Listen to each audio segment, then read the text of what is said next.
नमस्कार. आम्ही सारे खवयच्या या भागात सर्व रसिकांचं मी अतिशय मनापासून स्वागत करतो. म्हणजे तुमच्यापैकी बरेच जण वाचन करत असतील, म्हणजे कथा, कादंबऱ्या, वर्तमानपत्र. तर कादंबऱ्यांमध्ये बऱ्याच वेळा एखादं वाक्य वाचायला मिळतं, तहान भूक विसरून तो सातत्यानं काम करत होता. त्या माणसाचा प्रचंड आदर वाटतो यार. नाही, काम करणं वगैरे ठीक आहे, आम्ही सुद्धा काम करतो, आम्ही काही गोट्या नाही खेळत. काम करणं काही कठीण नाहीये, पण तहान भूक विसरून म्हणजे जरा म्हणजे नाही बाबा, हे नाही झेपत आपल्याला. म्हणजे बघा ना, कसं आहे की भूक लागणं ही आपल्या माणसाला म्हणजे मानवाला मिळालेली दैवी देणगी आहे आणि आपण तिचा आदर करायला पाहिजे. त्यामुळे मी काय करतो, सिरियलचं शूटिंग असलं, नाटकाचं शूटिंग असलं, नाटकाचा प्रयोग असला, चित्रपटाचं शूटिंग असलं तरी ना भूक लागली ना की आदर करतो. हा, लगेच खाऊन घेतो. काय उगाच चिडली बिडली तर काय घ्या, उगाच ती चिडली बिडली तर घ्या, काय उद्या लागेल अशीच झाली तर नकोच. तर टेन्शनच नको. आपलं आली की कौतुक करायचं 15-20 मिनिटं, हितगुज हाय, कशी आहेस, काय आहेस, आज काय तुला खावंसं वाटतं वगैरे चर्चा करायची आणि स्वागत करायचं. येस, स्वागत केलं की ती खुश, मी खुश. तसंच आज मी एका सासू सुनीचं इथे स्वागत करणार आहे. कारण काय, मी तुम्हाला माहिती आहे, मी येताना इथे भुकेलाच येतो, काही न खाता बाहेर पडतो घरातून आणि इथे जे काय खायचं ते खातो. ते इथे सासू सुनाने इथे बोलवलेलं आहे आणि आपण आता त्यांचं स्वागत करूया. तुमचं मनापासून स्वागत. नमस्कार. आपली ओळख? मी वीणा कोण्णूर. वीणा कोण्णूर. कुठे राहता तुम्ही? मी पुण्याला. पुण्याला. आणि आपण? मी अनघा कोण्णूर. मी पण पुण्यातच. बरं, आता तुम्ही सुनबाई आहात, या सासूबाई आहेत. तुम्ही मूळच्या कुठल्या? मी धारवाडची. धारवाड. ओके. धारवाड. आणि मी पुण्याची. मूळ पुणेच. मूळ पुणे. आणि पुण्यातच लग्न झालं यांच्या मुलाशी. हो. तुम्ही काय करता? मी IT मध्ये डोमेन कन्सल्टंट आहे. आणि यांचा मुलगा काय करतो? तो IT मध्ये सिक्युरिटी मॅनेजर आहे. अच्छा, कुठे तुम्ही सेम कंपनीत आहात? नाही, वेगळ्या जुळलं कसं? कॉलेजमध्ये. अच्छा, कुठलं कॉलेज? गरवारे. अच्छा. जुळलं हे माहिती होतं का सासूबाईंना? हो, सांगितलं. नंतर नाही, ती लग्नाआधी 5 वर्ष माझ्याकडे यायची सतत. अच्छा, म्हणजे तुम्हीच ओके, ग्रीन सिग्नल तुम्हीच देऊन टाकला, म्हणजे ते भांडण नको, चर्चा नको. हो, बरोबर. काही मजा नाही ना. असू दे. बरं, धारवाड म्हणजे आपण कर्नाटकातली. हो, तर कर्नाटकची खाद्यशैली आणि महाराष्ट्राची खाद्यशैली थोडासा फरक आहे. थोडासा, खूप नाही, थोडासा. पण आता तुमचं यजमान कुठे? धारवाडचेच? ते बेळगावचं आहे. ते बेळगावचे, तुम्ही धारवाडच्या. धारवाड आणि बेळगाव एकत्र येऊन पुण्यात सेटल झालं. ते किती वर्ष पूर्वी? म्हणजे फारच जन्मल्यापासून मी इथेच आहे. बरं. माझं मूळ गाव फक्त धारवाड आहे. अच्छा, नावाला धारवाड, पण तुमचा जन्म इकडचा. आणि तुमच्या यजमानांचा? त्यांचा बेळगावचा. म्हणजे ते मूळ बेळगाव पण पुण्यात आले. आणि तुमचं सुद्धा अरेंज मॅरेज? अरेंज म्हणजे पूर्वीच्या वेळी ते लव्ह मॅरेज असा प्रकार नव्हता, अरेंज मॅरेज होता. बरं, आता मला सांगा, आता तुमच्या घरी कोण कोण आहे? म्हणजे सुनबाई, मुलगा? माझ्या सासूबाई आहेत. तुमच्या सासूबाई? अरे बापरे. बरं, म्हणजे 3 पिढी आहे. आणि चौथी पिढी सुद्धा आहे. मुलगी आहे माझी. काय नाव तिचं? अन्वी. ती किती वर्षाची? 7. 4 पिढ्या एका ठिकाणी. मग जेवणाची चंगळच असेल. कारण नात म्हणजे आता ही आजची पिढी जी तुम्हाला मला सगळ्यांनाच विकून खाईल. बरोबर. आणि सासूबाई त्यांना सांभाळायचं, त्यांचं खाणं सांभाळायचं. मग मला सांगा की खाद्य संस्कृतीमध्ये फारसा फरक नाहीये. मग इंटरेस्टिंग होण्याच्या दृष्टीने, जेवण इंटरेस्टिंग होण्याच्या दृष्टीने, म्हणजे आता समजा रविवारचा दिवस आहे, रविवारच्या दिवशी तुम्ही सगळे एकत्र जेवायला बसता, तेव्हा कॉमन इंटरेस्टचा पदार्थ कुठला तुमच्या घरातला?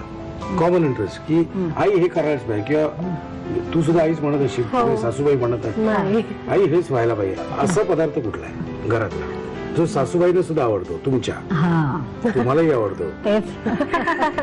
ते सगळं सांभाळणं थोडं कठीण असतं.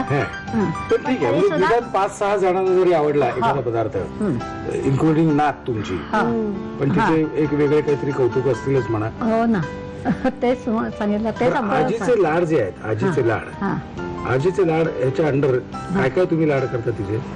तिला आवडतं म्हणजे तूप, घरी काढलेलं तूप. साजूक. पोळी कारण ती आता आई जाईल गेली की माझ्याकडे येते बरोबर 9 वाजता. हा मग ती आजी आली की तूप साखर पोळी पहिली तूप सागर पोळी पोळी त्याने सुरू पुढे. हो. ओके आमचे खवय्ये आता वाट बघतात की सासू आणि सून काय बनवून आपल्याला दाखवणार आहेत. 2 पदार्थ तुम्ही दाखवणार आहात ना. हो. तुम्ही काय बनवणार आहात. मी पळी फोडणीचे पोहे पळी फोडणीचे हा, पोहे आणि भरलेला कांद्याचा भात. भरलेल्या कांद्याचा भात. ओके आणि तू मी बेसन टोस्ट आणि काकडीचा डोसा. काकडीचा डोसा. ओके पहिल्यांदा कोण काय बनवणार तुम्ही बनवणार का सासूबाई सुनबाई का सासूबाई.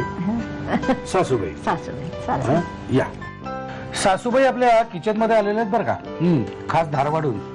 आपली पहिली काय रेसिपी. पळी फोडणीचे पोहे. पळी फोडणीचे पोहे. हे असं नाव का पडलं असावं तुम्हाला काय वाटतं. कारण ते मी सांगितलं ना हे सगळं माझ्या सासूबाईंचं आहे आणि ते ह्यांनी जे फोडणी घातल्या ते खमंग होतात.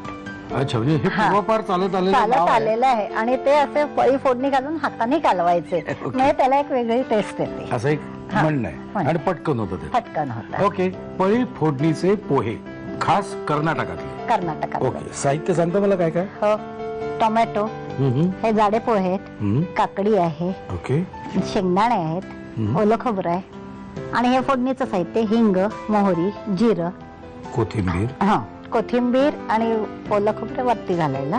हे मेतकूट आहे. मेतकूट जी स्पेशालिटी आहे त्या पोह्यात ते घालायचेच. बरं आणि साखर आहे ही केलेली मिरची मिरची. आहे. हा, हळद तिखट आणि मीठ. मेतकूल म्हटलं मला लहानपणची आठवण येते. म्हणजे तू तुमची नात खाते की नाही मला माहित हो, नाही. खाते. मेतकूट भात त्यात तूप हो. साजूक तूप असं घालून हा. असा गोळा गोळा घालून हाय हाय हाय गए वो दिन यार. जाऊ दे असू दे. पण ह्या पोह्याची ती खासियत आहे हो ना. मेतकूट पाहिजे. आणि कर्नाटकात पोहे हे उपासाला चालतात भाजका धान्य आहे म्हणून. करेक्ट करेक्ट ओके त्यामुळे पोहेवर भयंकर भर आहे. अनेक प्रकार आहेत पोह्यांचे कर्नाटकात. ओके हा. साहित्य बघितलं आता जातोय कृतीकडे. पहिले पण फोडणी करून घेऊया. त्यासाठी काय करायचं. मोहरी बंद करू द्यास मी. हो करा. मोहरी थोडस जिरं थोडस जिरं हिंग हळद हळद. ही झाली आपली फोडणी. आता काय. आता त्याच्यानंतर ह्याच्यात सगळं हे साहित्य एकत्र करायचं. अच्छा पोहे घालू काय. पोहे घाला. ओके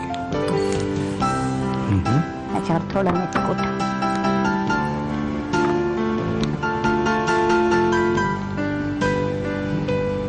मीठ तिखट. हा घरी होतो का पदार्थ तुमच्या. आमच्याकडे सतत असतो हा. हो ना. हो.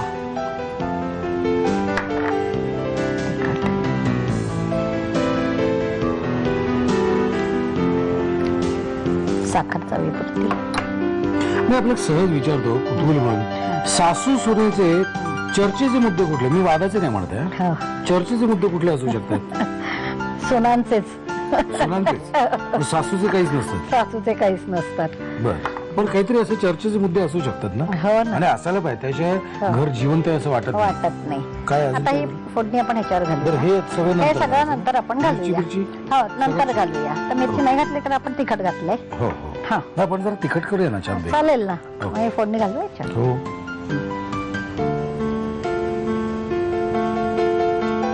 ओके आता काय करायचं. हे हाताने कालवायचं. बर हाताची चव त्याला हा, लागलीच ते पाहिजे. हाताची चव आणि शेवटी लागली ते एकजीव होण्यासाठी हात हातच चमच्याने काही पाहिजे. होत नाही.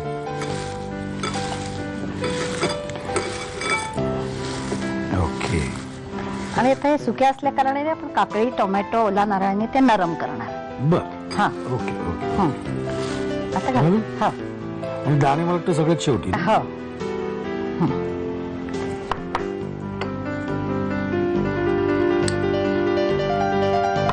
नारळ कोथिंबीर नारळ भरपूर घाला. हो, जास्त.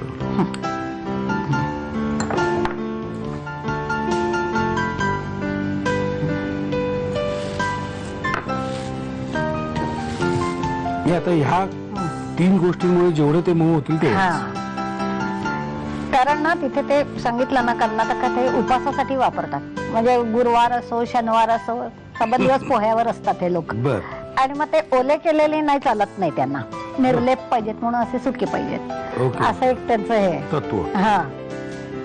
त्यामुळे हे पोहे, उपमा, शिरा, थालीपीठ हे सगळं चालतं त्यांना. अच्छा अच्छा. हा, धान्य फराळ. आता त्यात अजून आपल्याला हे दाणे घालायचे. दाणे आणि वरून थोडीशी मिरची सुद्धा घाली होती. घाला.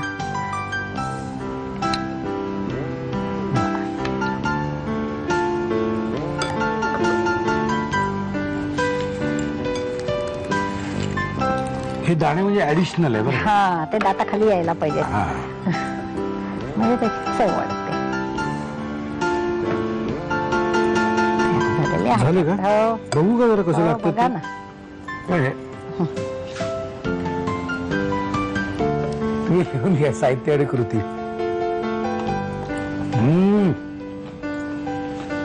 पळी फोडणीचे पोहे बनवण्यासाठी लागणारं साहित्य: भाजके पोहे, टोमॅटो, काकडी, शेंगदाणे, खोबरं, ओलं खोबरं, मेथकूट, हिंग, मोहरी, जिरं, कोथिंबीर, साखर, मिरची, हळद, तिखट आणि मीठ. कृती: प्रथम तेलामध्ये हळद, मिरची आणि जिऱ्याची फोडणी करावी. पोह्यांमध्ये मेथकूट, मीठ, तिखट, फोडणी, काकडी, टोमॅटो, ओलं खोबरं, दाणे आणि कोथिंबीर घालून पोहे एकजीव करावेत.